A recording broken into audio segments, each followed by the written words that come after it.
little 5, 10, 5, 10. Sorry about Yeah. that. Okay. No, all good. Yeah, I'll give a brief 5, 10 minute overview of what I've done, incremental to that bio, and then yeah, would love to just Q&A this. I want to be as helpful to the people on the call. So before we begin, like what's the grade distribution? Like are people mostly incoming freshmen in college? It's mostly high schoolers, so Mostly high prospective students. So juniors and Got seniors it. in Like high school. juniors and seniors. That's helpful. Cool. Perfect. Yeah. So, yeah, my name is Mir. I was born in Bangladesh, and split childhood was split between Bangladesh and Dubai. So, a lot of different perspectives there. I was born to a family of engineers. My dad and all his siblings are engineers. My older brothers as well. So, growing up, I always had that kind of influence of STEM. But I knew that I kind of wanted that people element at a job. I saw my uncles and whatnot in business, or at least like friends, parents, and that element of being in a people-oriented role was always very appealing. So growing up, I studied mostly STEM, but I knew that for my further education, I did want something that was a little more qualitative as well as the quantitative and the people skill on top of the hard skills as well. So, chose Dartmouth for exactly that reason. It's liberal arts. You're not expected to choose a major till like your third year or like late second year, and that was very appealing to me. I knew that I enjoyed math, but there was just so much that I hadn't been exposed to in my O levels or A levels, that I just needed to kind of explore before I went down a path in my career for the next 40 years. So before I made that commitment, I did want to make sure that I had complete information about all the types of careers and types of majors and fields of study and work that's out there. So in my first year at Dartmouth, I exclusively studied non-STEM. I took classes in all sorts of departments just to make sure that all those fields that I hadn't been exposed to, I finally got exposure to and kind of understood the ins and outs of how those translate to potential careers down the road. Funny enough, I ended up back in STEM.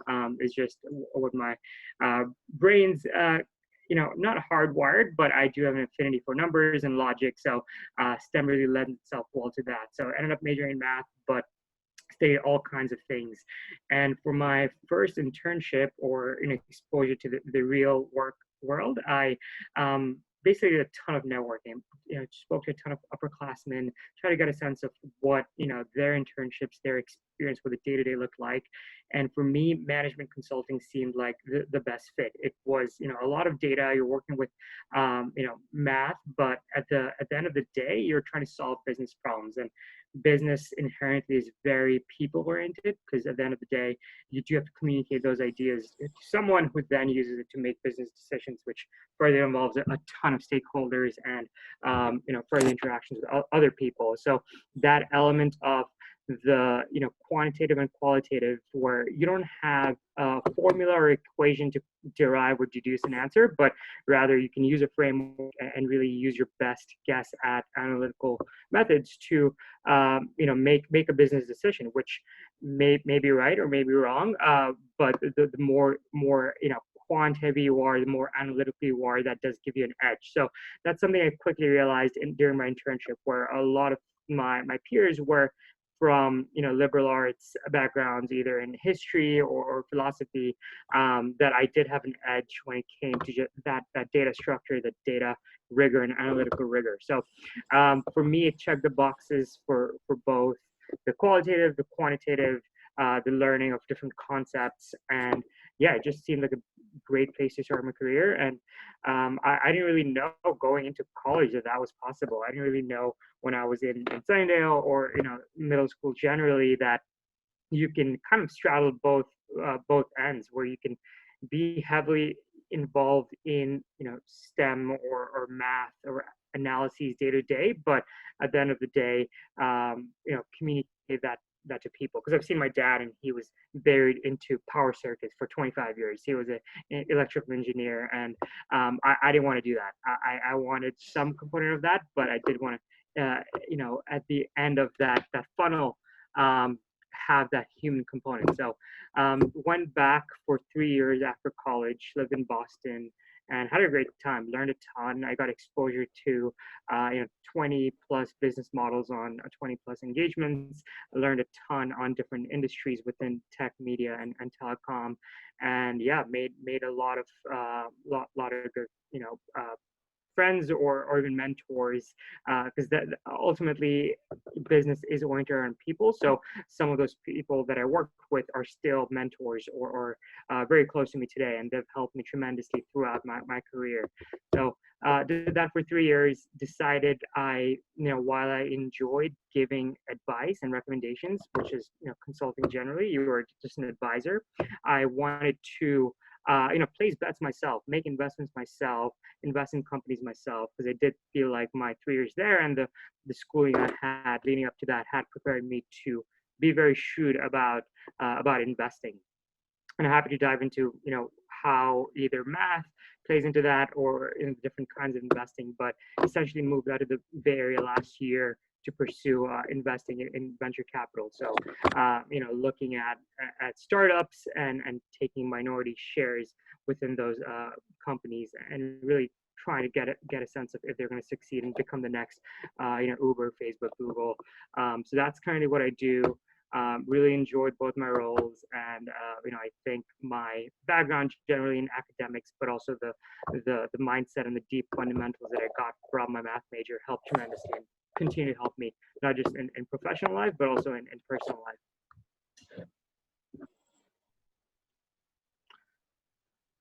Cool. Yeah, would love to field questions. Anyone, feel free to, you don't have to turn on a video. You can just pop a question up, and would love to make this as interactive as possible.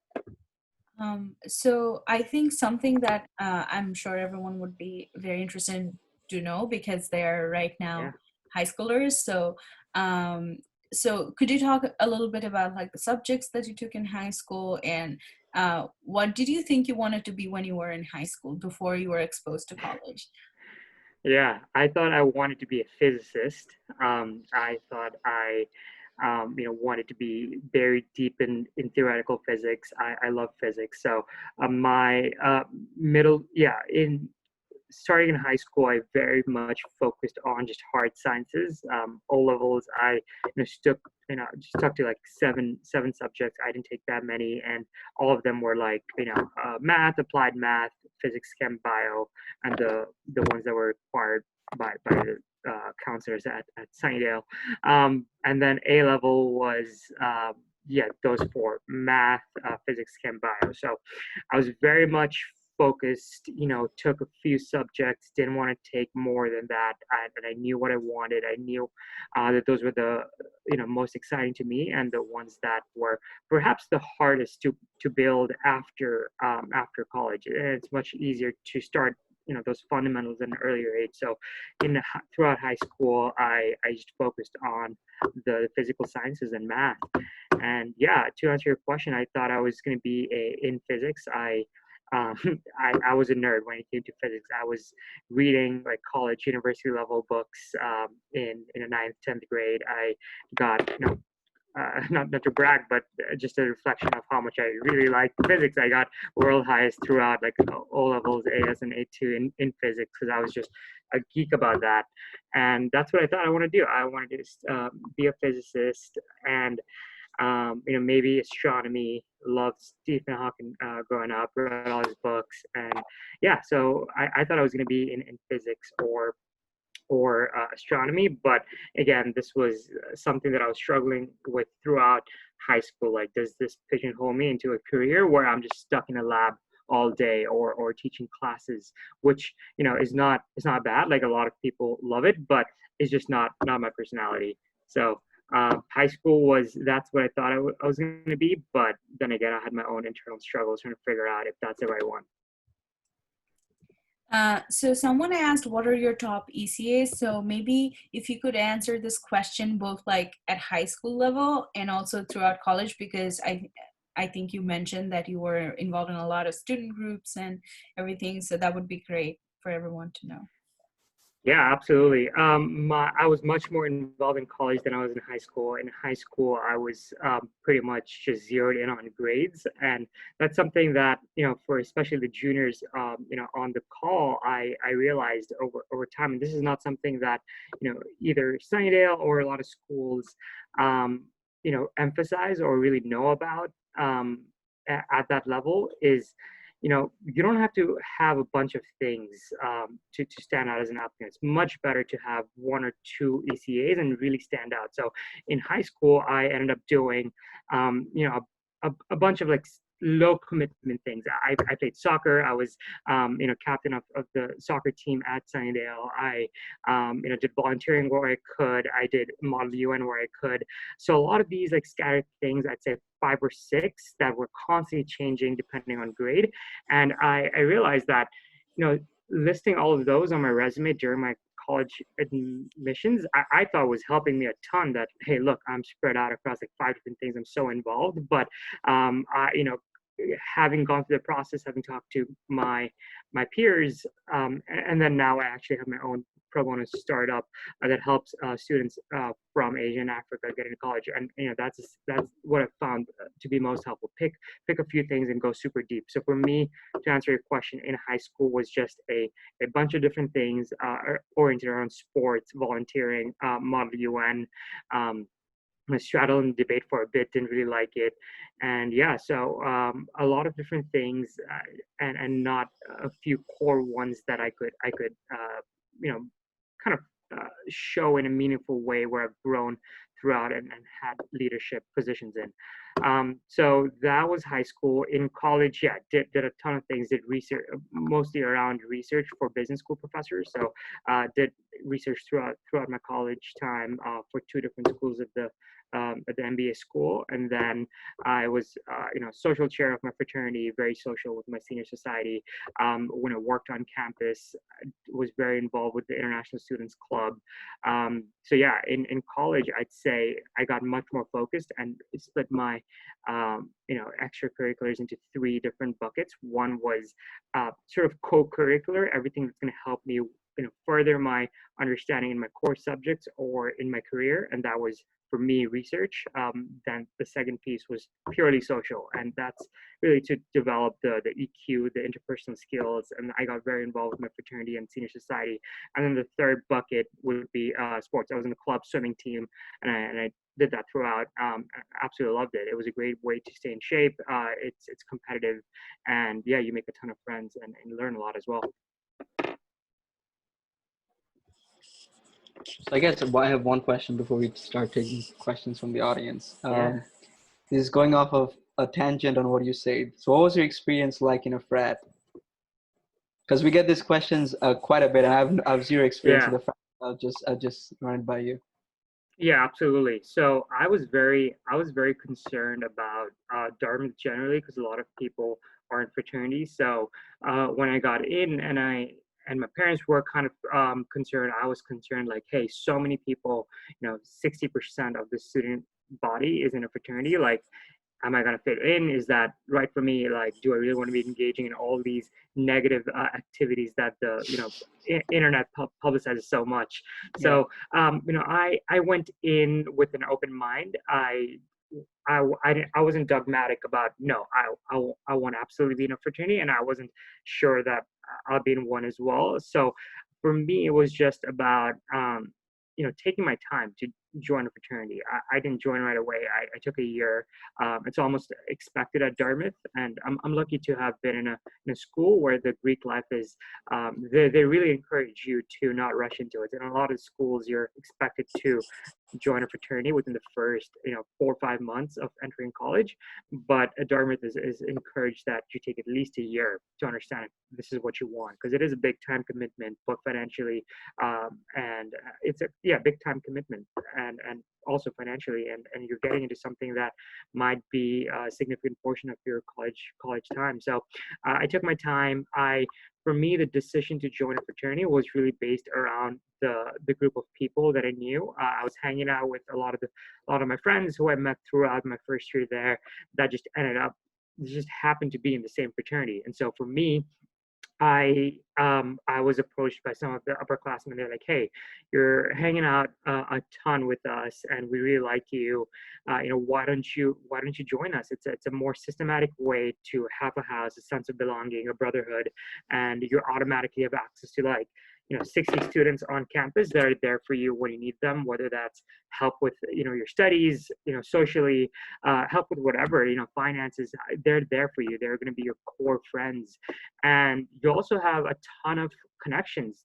All the people that have graduated for our alumni from that fraternity, the 1,000 plus people over the decades prior, they're going to be there for you when you look for jobs. They're going to help you. We have our own database of alumni, and they're very responsive, and they want to help other students. They want to help people who are in the same, not to say they're not helpful to people who are not in the same fraternity, but definitely helps to have that common ground and common language. So for me, the decision to join a fraternity was very much based on A, I was already hanging out with a lot of these folks. B, it was just going to be a slam dunk approach to having a very strong support network, which I think is Right. important for especially international students. um, you know Having a sense of belonging, having access to things like cars. None of my international friends had cars, like and sometimes you need a car. I was in rural New Hampshire, in Dartmouth, and there were no cities nearby. The nearest city was in Boston. Amazon Prime wasn't as big, Mm-hmm. so sometimes it's just things like that. You need help moving. You need help, uh, to buy something with your furniture, and all those things. Generally, these are obviously trivial examples, but all the things made a strong case for me to join one. And I don't have any regrets. I'm very glad I did. Some of my best friends till this day are my fraternity brothers, the ones I hang out with today, the ones I've kept in touch throughout the 4 years since graduation. So yeah, all in all, a very positive experience. I'd say some of the concerns people have about the drinking culture and just the rowdiness, that is exaggerated by media. There's definitely those groups and cohorts within every different fraternity, but not all fraternities are like that. But even if there are definitely groups within that will ascribe to similar lifestyles as you. So it's really a matter of just being vocal if you are a part of one, that you're not gonna do what they're doing. And they're usually very respectful, because at the end of the day, if you think about it, the premise of a brotherhood is that they're there to support you. You're like a family. You're like a support system. So they're not going to push you to be in an uncomfortable situation. That doesn't bode well on the house. That doesn't. It's a very bad dynamic for the brotherhood. So, all of those concerns I had pre-joining a fraternity were immediately dissipated. I was proven wrong, and I'm very glad I did, and I had a great experience. So I have two more questions, and I'm kind Yeah, of gonna group them together. And after that, we have yeah, one person who wants to talk and unmute themselves. So the question is: so when you were in high school and you were really into physics, did you do any research stuff?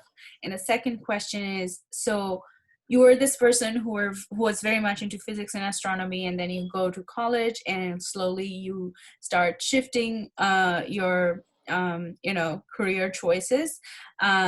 When did that exactly happen? And this is kind of my personal question as well. Do you think being part of a fraternity influenced or facilitated that change in career path in any way?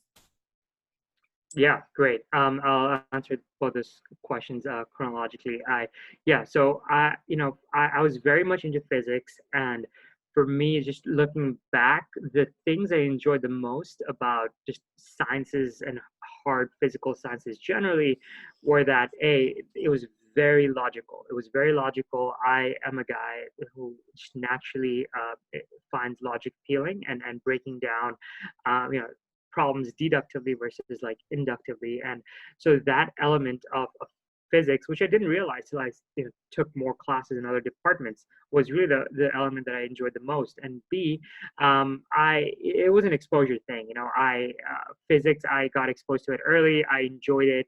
I was good at it, and I sort of found my niche. And that mindset of like, okay, I have this thing that I'm really good at, and I can just keep doubling down, and it'll help me get into colleges when I get accolades or these distinctions in this field. Why would I let it go for something like accounting or economics that is perceived to be by my peers in Sunnydale as easier? I'm better at something that's harder, and that should hopefully get me into better colleges because of that. So I kind of got pigeonholed into this niche that I found I was good at. So really the combination of those two things, I was naturally drawn to it because of its logic and deductive nature, and two, I was good at it, so why give it up? That was the genesis and the impetus to being so heavily involved in physics.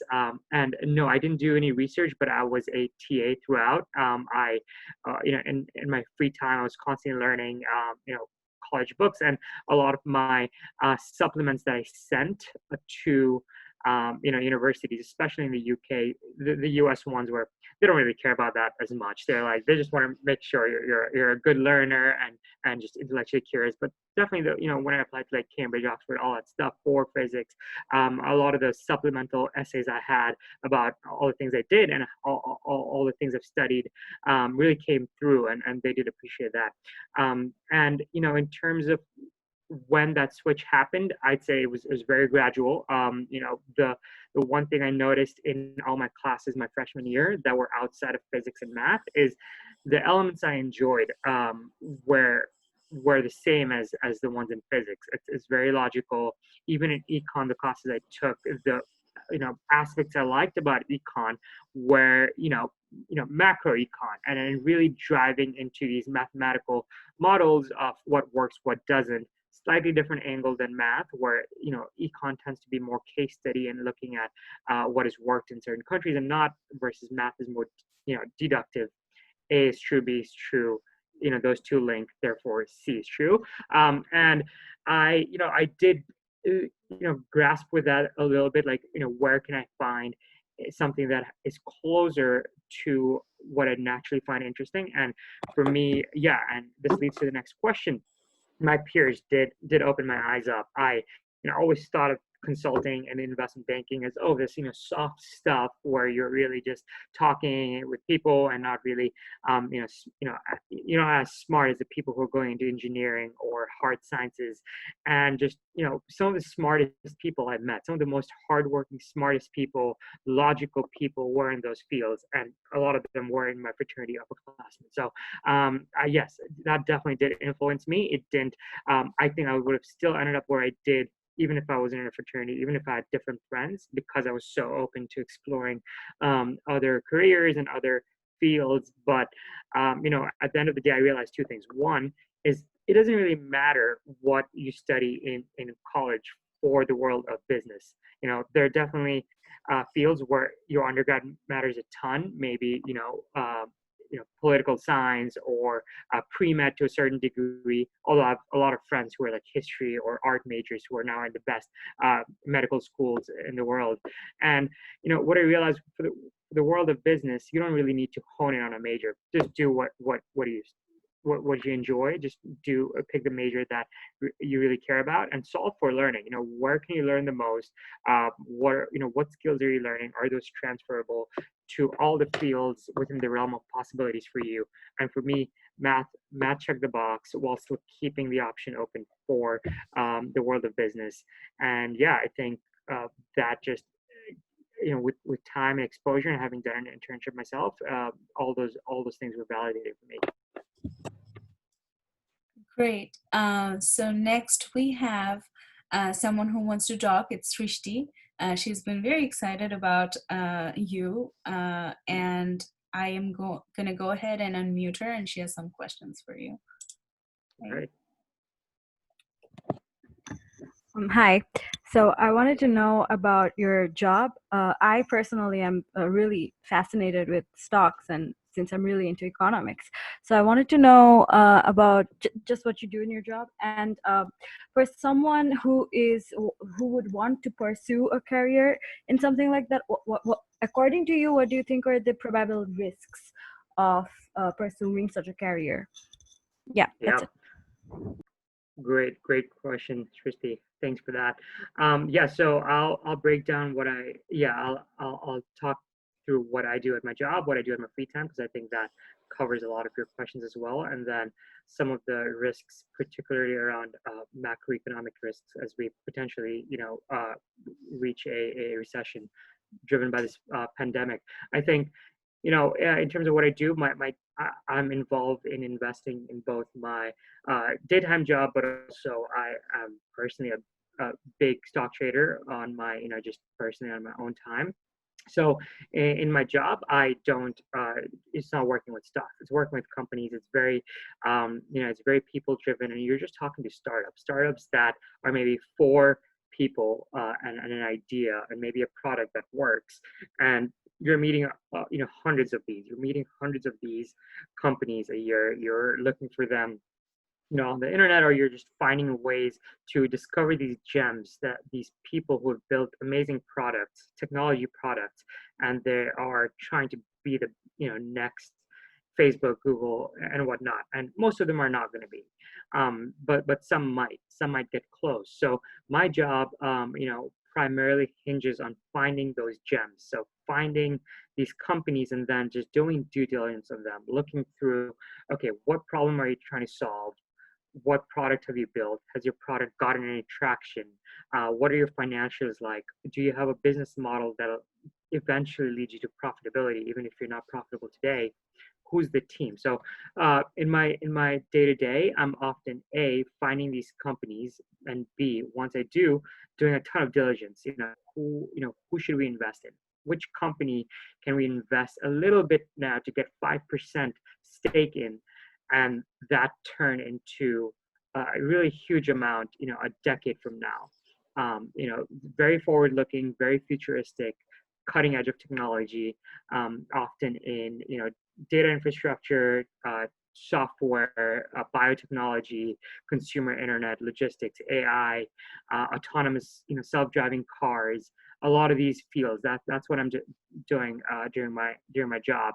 And then, in terms of stock trading, I do a lot of that on my own time. I'm a nerd when it comes to just looking at companies and public companies and doing analyses on them. So usually I'll do my own research versus rely on someone else's. I'll look at the company financials, how well they've done, how good their product is, how big the market is, and does the price point make sense for me to personally take a risk and put my own money and own savings into, because I see an upside potential. So at my job, it's very very the risk is mitigated because it's a salary position, and I'm there as an employee. But with my own time, when I'm spending my own money and savings into trading stocks, there is obviously higher risk for that.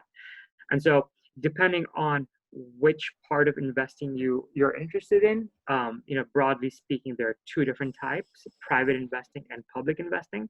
Public investing is all things stock, so anything that you can find public information for. You can just Google and look at, Facebook's financials. You can know everything about Facebook that Mark Zuckerberg knows just by Googling. They publish all their data online, and you can take what you know online and come to a decision yourself. So I think that public investing generally, there are obviously salary jobs which are much more secure and less risky, because you get paid no matter how your stock picks do and how good your investment performance is.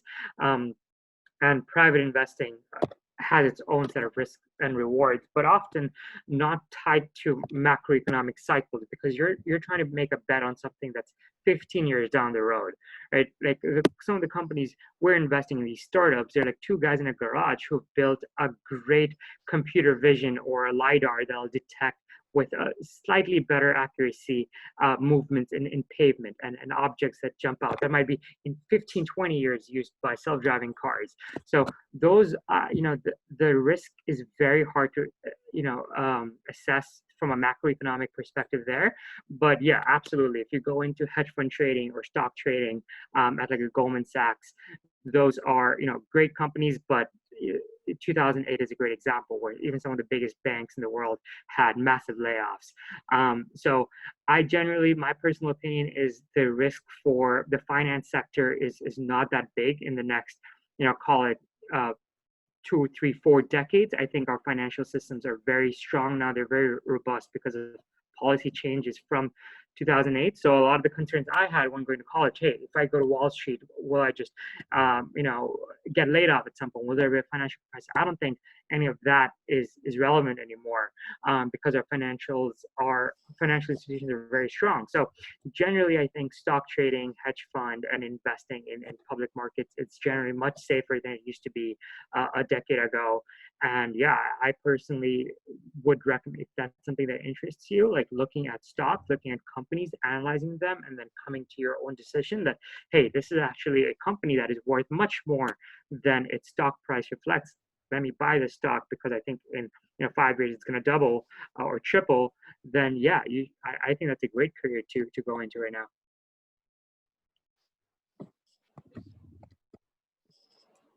Yes, Srishti says thank you. So we have one more Yeah, question. of course. Is actuarial science a part of financial engineering?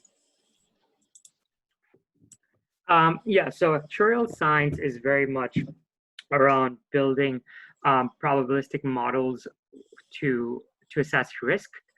Really, what at the heart of actuarial science is you're trying to find expected value for payoff. So an insurance company uses actuarial models to determine how much in premium they should charge based on, okay, the person we're insuring, has all these traits based on how they live their lives, or all these risk models. Maybe they drive too fast, and they live in a neighborhood that has a lot of accidents. To then come to, when those accidents do happen, how much do we have to pay out? So really, that risk and expected value in probability is what actuarial models are trying to get at.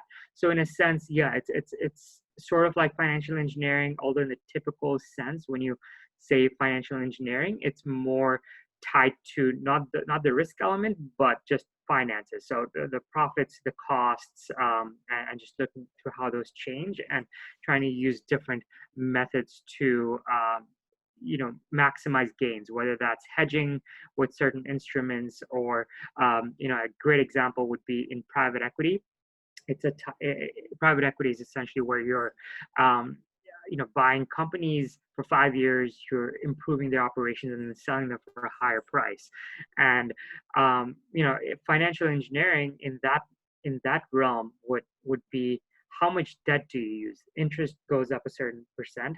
How much do you pay with your own money versus how much of that purchase do you make with using loans? And optimizing for that, hey, if we use 80% loans and 20% cash, given the interest rates, this is how we optimize for our returns. That is more typically in line with financial engineering than actuarial sciences. But these terms are loose. These are not like hard set terms. People call them what they want. But yeah, actuarial sciences definitely has a lot of the same tenets and same characteristics as financial engineering. So I had a question. Yeah. So right now in your job, how much would you say, like, what skill sets are required? So you work in finances. So how much do you think is the knowledge of policy changes, understanding different like corporate businesses, understanding economics, versus mathematical skills, programming skills, modeling, and like, where is the balance? How much of each of these do you use on a day-to-day basis? Yeah, absolutely. Great question. I'd say functionally my day to day is split up into three components, a third, a third, a third. The first third is finding great companies and talking to entrepreneurs. And this is like, searching, flipping every rock that's out there to look for gems that, other funds, other investors might not have seen. And so that element it has very little hard skills. You're just Googling, and then once you do, you're using a lot of EQ. You're trying to find a way to connect with these entrepreneurs that maybe don't want to talk to you. So you're using your network. You're using ways to leverage. Maybe there's a friend connected with that person through LinkedIn. getting that friend to making a warm introduction and then meeting them over coffee.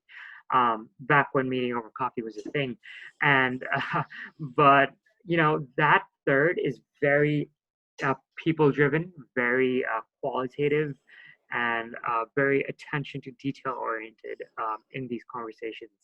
The middle third, which is diligence, that's very analytical. That is, cranking out a lot of models, cranking out a lot of data sets, competitive data sets, macro data sets, and that's analysis in the truest sense of the word, not just numbers, but also exactly the ones you mentioned: policy changes, environmental impacts. So if I'm looking at like a scooter company as a potential investing, when I do the diligence, I'm not just looking at do their profits and costs and revenue structure and business model make sense, but I'm also looking at policy changes, like what happened in San Francisco.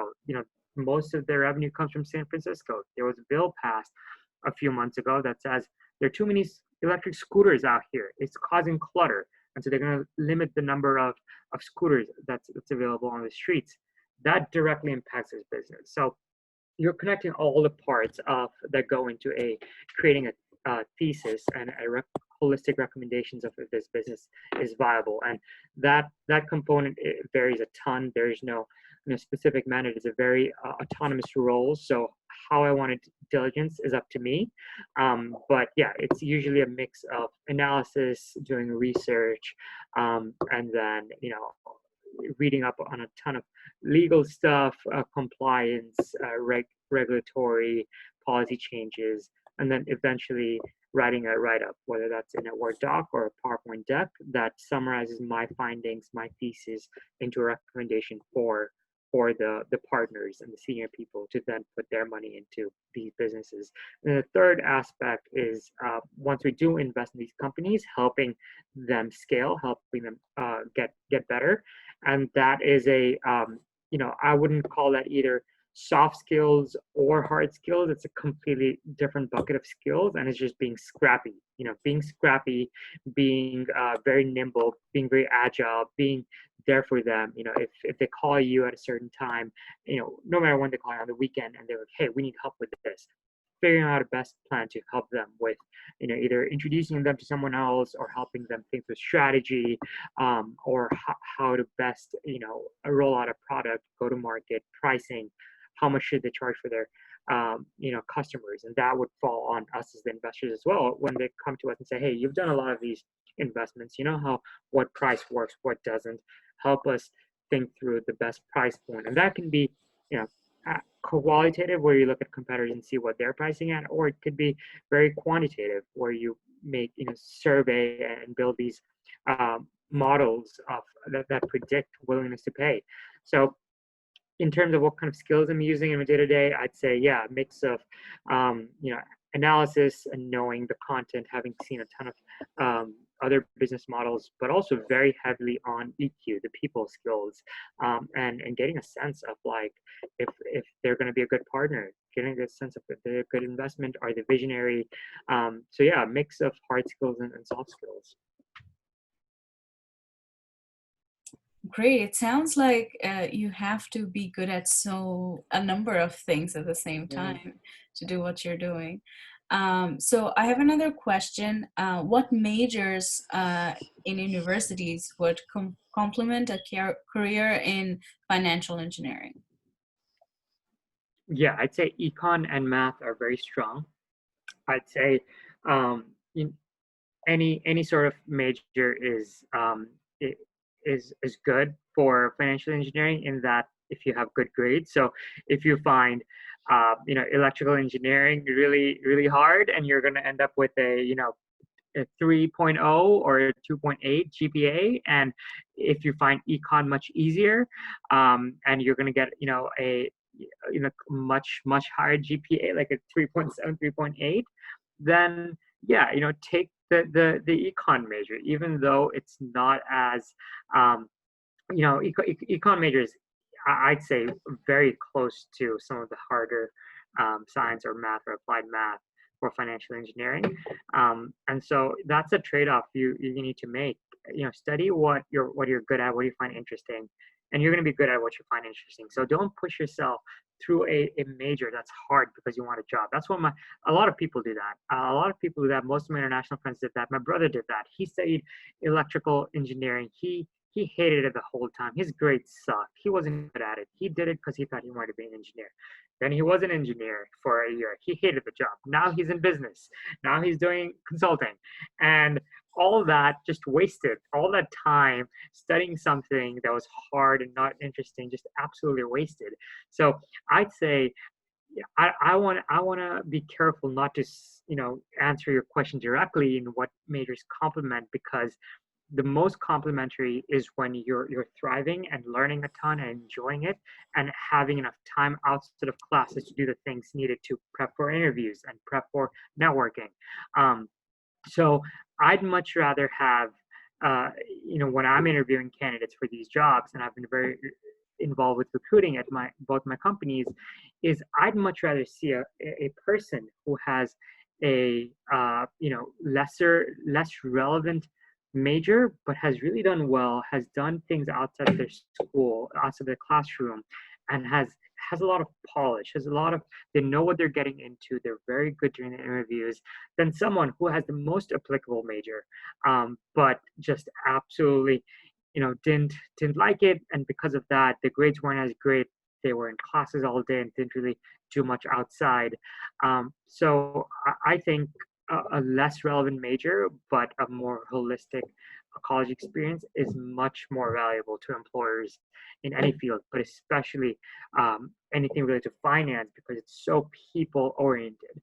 Some of the friends I had who had perfect 4.0s in the most relevant majors couldn't even get like past their first round. They got interviews because their resume looks great, but they couldn't get past their first rounds or get the job because they didn't have that EQ. They didn't develop those interpersonal skills that college is very important for. That's like, I'd say, half the reason you're going to college, to grow as a person.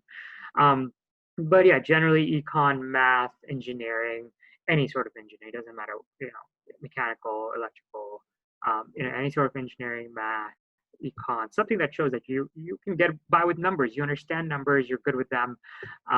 Yeah, all those majors are good, but really pick the one that's not the most modal representation of people in that job, but the one that you enjoy and therefore thrive in classes and outside. That is such a great answer. And I just want to reiterate that to everybody else in the call, that we've been, throughout this workshop, we've been trying to emphasize on the importance of being a well-rounded individual for getting accepted in a college in high school. But see, it sounds like that quest never ends. So even in college, you should. It gets even more important. Yeah. And I think even in grad think school, people encourage students to step out of the lab and do something else other than just research, because it is important to develop the soft skills as well. Yeah. I think Yeah, one thing totally. one thing Paya mentioned was being open to new experiences that I found really, really important in college. Be it like frats or even majors, like what majors are you open to, and you explore like for 2 years. That's something that people often overlook, and they commit like right when they get into college, which I did. Like when I was choosing my major, I didn't spend time exploring, which I think I should have. Now that I hear about this.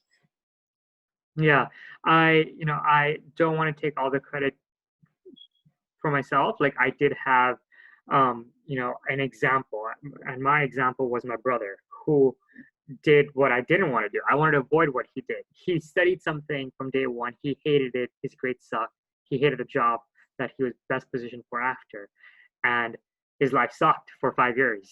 Throughout college and the 1 year after, where he was an engineer, he was miserable.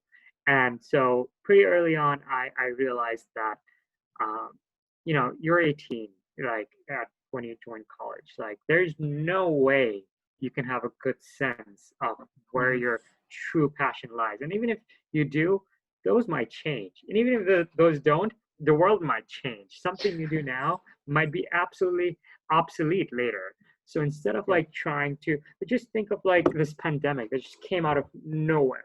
It came out of nowhere, and a lot of the jobs that move digitally now are gonna require a certain set of skills. And because of AI and automation, a lot of the jobs are going to be replaced. And being nimble, learning the fundamentals, and just learning what you enjoy and having a great time in college will prepare you for all different things that life throws at you. To be nimble, to be able to pivot.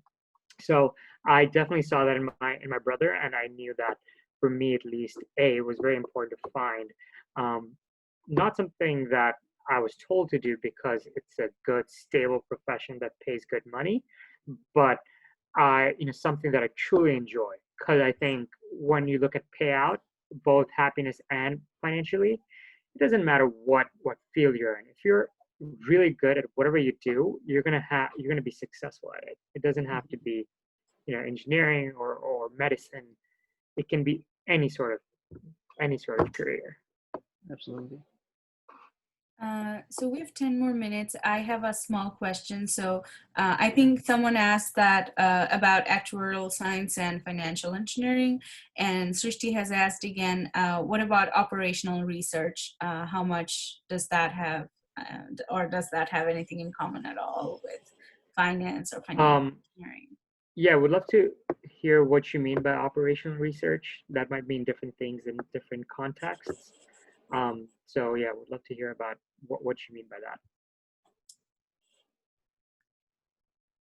Srishti, if you do you want to detail on what you mean by operational research? I don't know. Some universities have this like undergrad major. They would say operational research, and when I search it up on Google, they would say it has to do something with marketing and you know. So Marketing, I yeah. don't know. Yeah, no, that's helpful. Marketing, yes. Yeah, I'll give you a great example. My fiance actually does an operational role at a tech company, and yeah, I mean the day to day of these roles are very much like, let's dig into what's happening, how our business operates, are we operating efficiently, cost effectively, are we, you know, I'll give an example of a delivery company, a company that delivers food to your door. Over there, like analyses around operations would be, okay, are we getting the drivers cost effectively? We have to send all these promos out, we have to spend all these marketing dollars to acquire them, and how long are they staying with us? Are they doing like 2 deliveries and then just leaving? Do we spend all that money through referral codes and promotions just to get them to do 2 deliveries? Like, where are they dropping off? Where are we lagging operationally?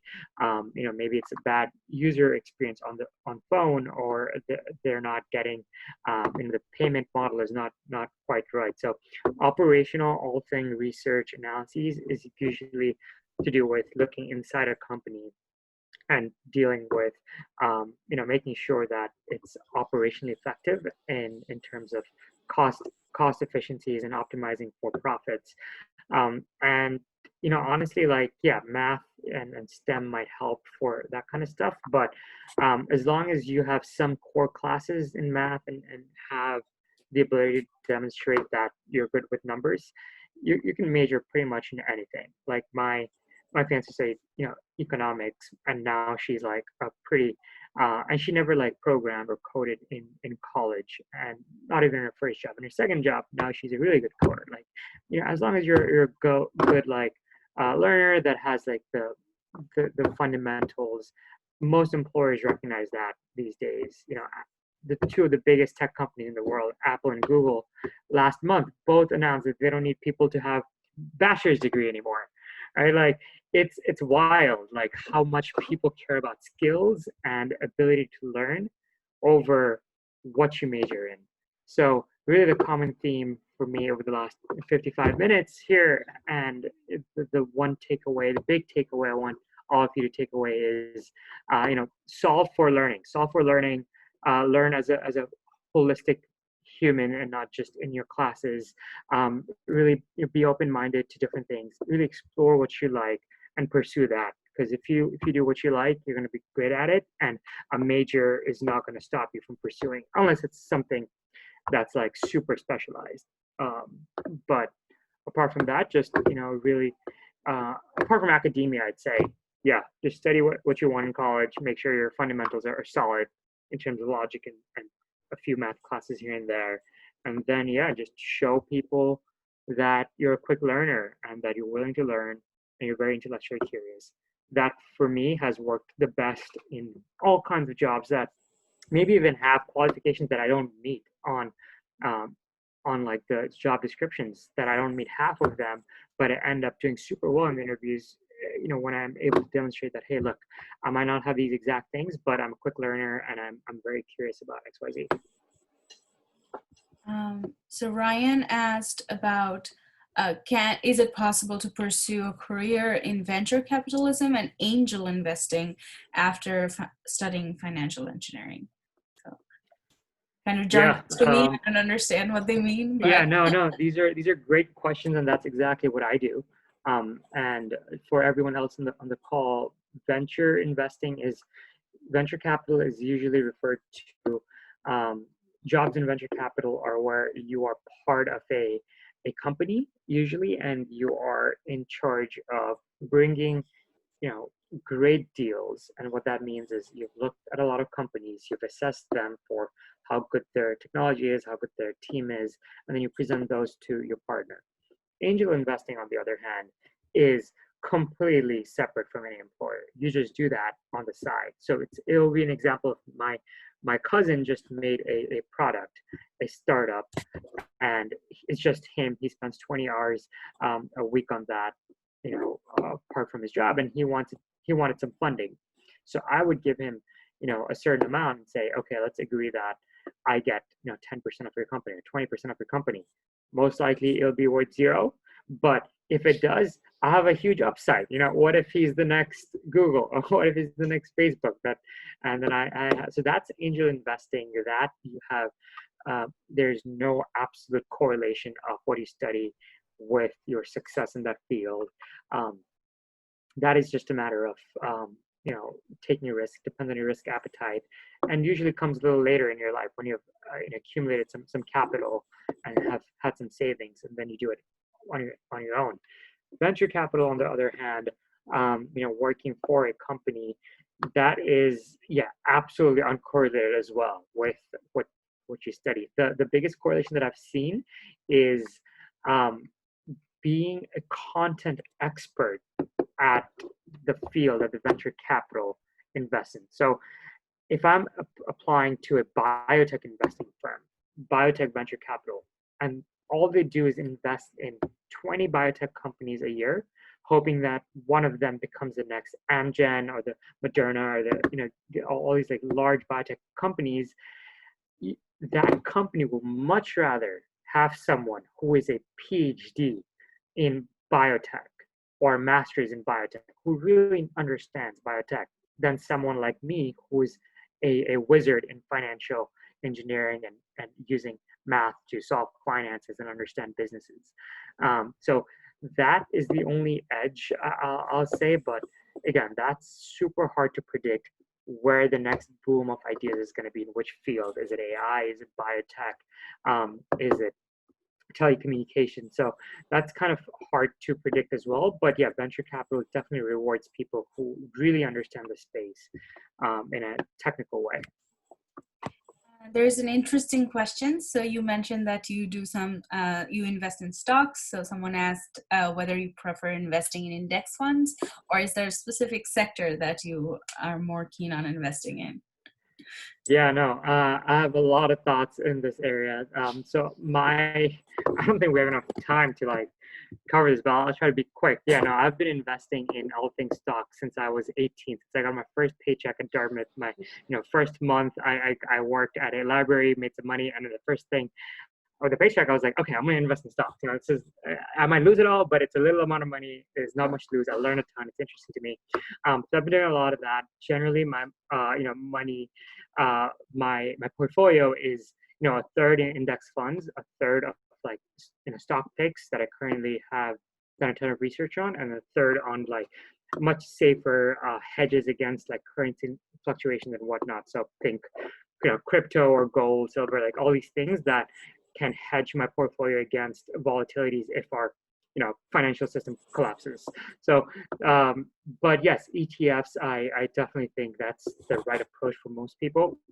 And stock picking is much riskier, but with more risk comes reward. So I try to balance kind of equally between those two. And within my, stock picks, my biggest sector is technology. So not just technology like the Microsoft, Facebook of the world, but cloud, everything that lives in the cloud, everything that enables us to go to the cloud, and everything that automates our processes of going to the cloud. So think like data infrastructure, like AWS would be a good example. So, buy a lot of Amazon, not because they do Prime and delivery, but because they have a lot of cloud infrastructure. So companies that have a lot of cloud is where I focus on in my stock picks.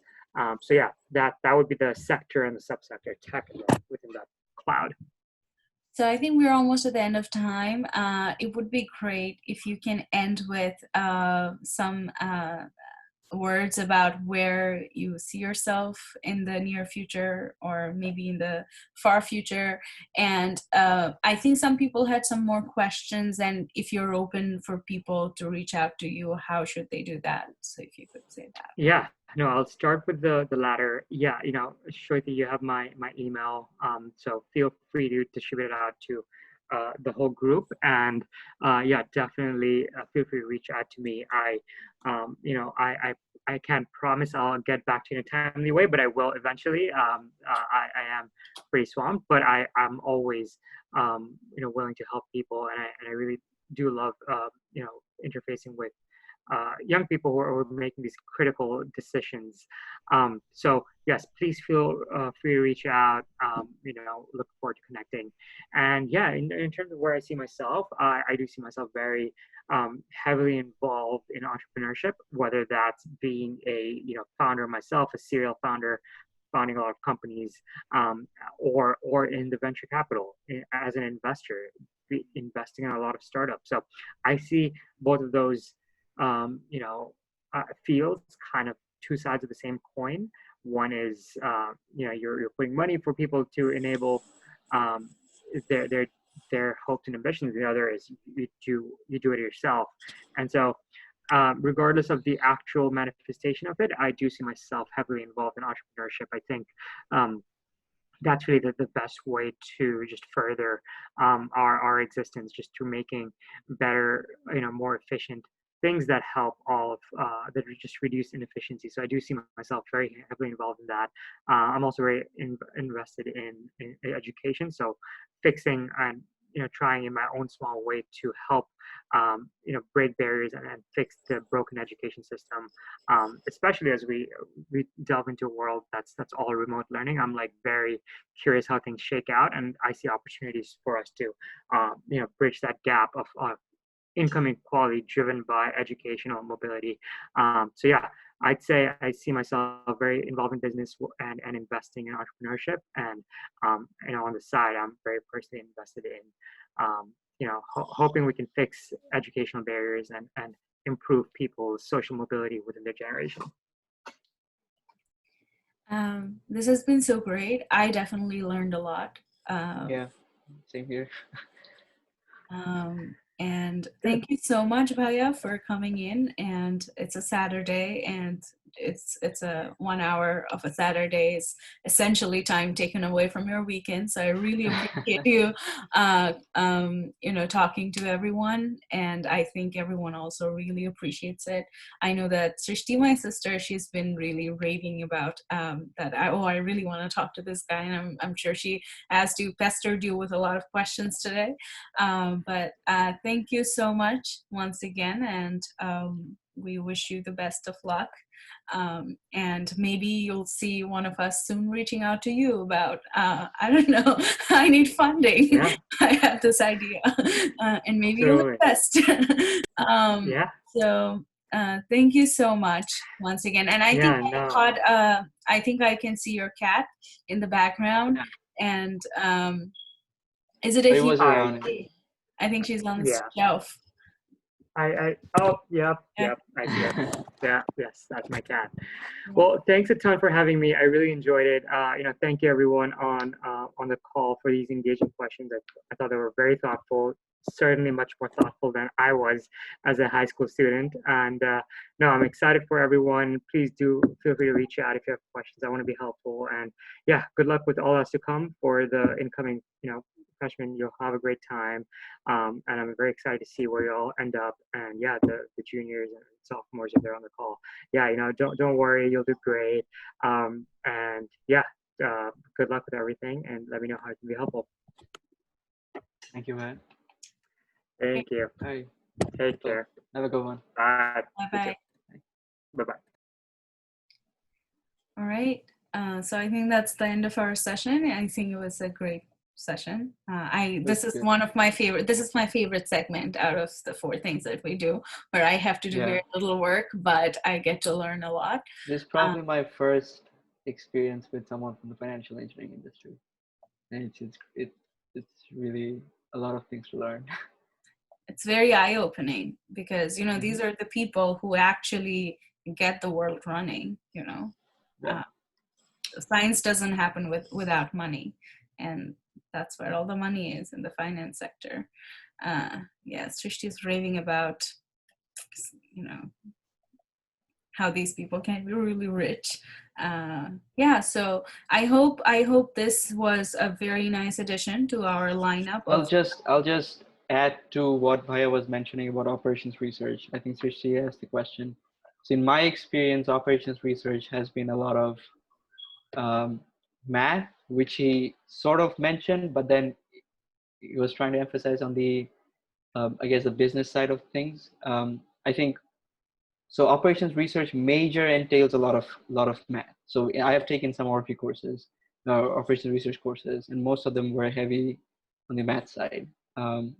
So that's what the major is like. But like Bhaiya mentioned, economics is also, I think, one of the more suitable majors for financial engineering.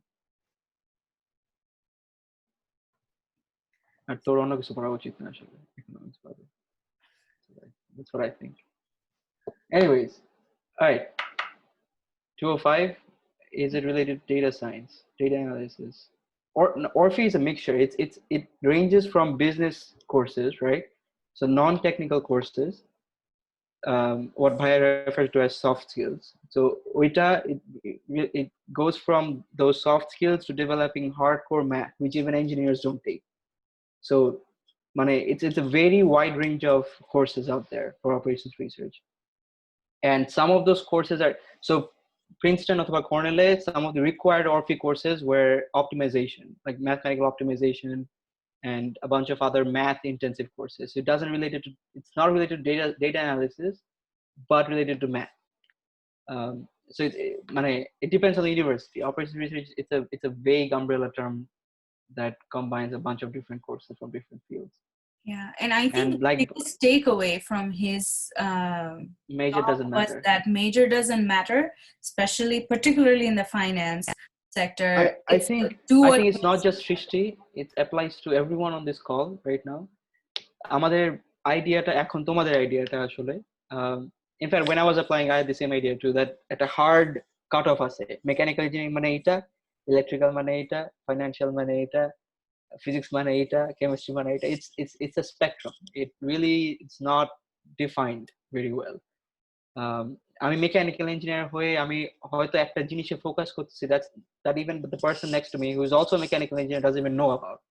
Like I might be focusing on data science, being a mechanical engineer. A CS person, like I talked to a friend of mine yesterday, CS PhD, and we're on call with Zoom, and we found out that we work on the same thing, being in 2 different fields. He's a CS PhD who's working on sensor and robotics, and I'm a mechie who's working on the same stuff or similar stuff. So it really doesn't matter what you major in. You need to find that thing that you're interested in, like I mentioned, and then work towards it. The major doesn't matter. So the tagline, key major so it's only people, relatives who care about it. It's not, no one else. Employers don't care about it. So yeah, thank you for all the thoughtful questions. I hope this was helpful to everyone. So I think it's time to end the session, and we'll see you tomorrow. Tomorrow our topic for discussion in the building STEM skills section is components of a good talk. Neither of us are great at it, but we'll just try to tell you whatever we know. And in the Once You're Here session, we're going to talk about finances, managing personal finances when you're here. So looking forward to see all of you tomorrow as well. All right. Good night.